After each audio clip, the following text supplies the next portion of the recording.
Hey, Nick. Hey. So the course doesn't exactly appear to be lying down out there based on everyone else's score. So just tell us the secret to your success today. I just said earlier, it's kind of a continuation of yesterday. I drove it really nice yesterday, did that again today, and just started making putts. I felt like this year I've been putting really nice in the last probably 3-4 weeks. I just haven't seen the ball going in, and I made a couple actually at the end of the first day when I was struggling to kind of see the ball finally go in the hole, and I've got off to great starts the last couple of days. The front nine is obviously can be very tough, and to be 4 or 5 under the last couple of days, gets you a lot of momentum going to the back nine where it's very scoreable. So driving it well, keeping out of the rough as much as I can, and making putts is always a good recipe around here. You just comment on the crowds so far out there, even though you had the early tee time. Yeah, they've been phenomenal. I felt like it grew as the day went on. The rink was already fired up, which is really fun. And 18 was tremendous. So yeah, it was a lot of fun. Hey Nick, beating Phil at Pebble, battling Scotty this year, you've sort of developed a reputation as bringing it in the biggest moments recently. What is it at this point in your career that allows you or your game to have success on the big stages?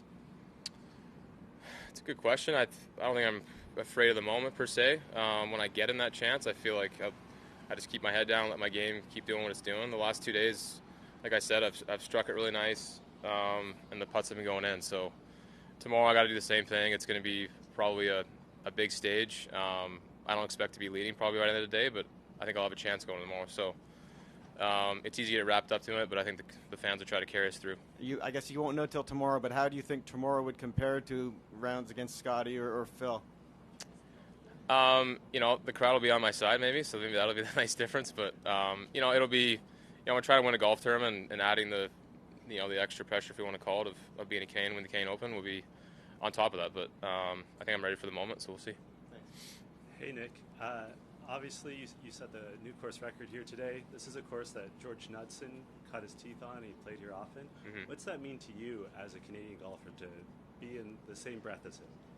It's great. I got some help from Martin Chuck, and I had a lot of George Knudsen stories back in the day, and he's obviously a phenomenal player.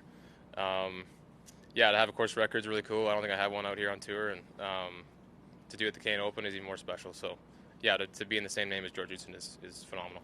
Obviously, we talk about it all the time, but the nearly 70-year drought of a Canadian winning at this tournament, you brought Canadians one step closer today.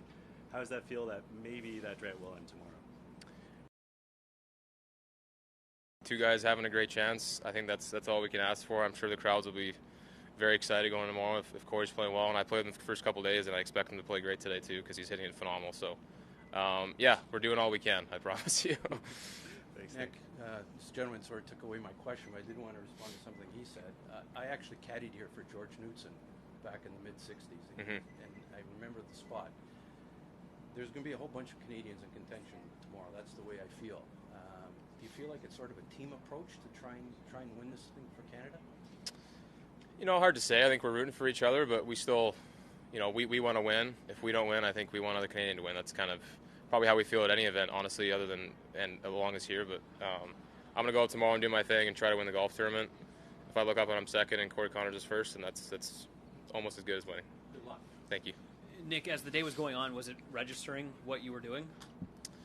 I try not to think about it. Like yesterday, I might have got in my own way yesterday when I was 600 pretty early and had a round going. I felt similar to yesterday where I just want to keep the pedal down and give myself as many chances. I knew I was rolling it nice and reading the greens well, so I was happy with able to keep that going and finish the round off.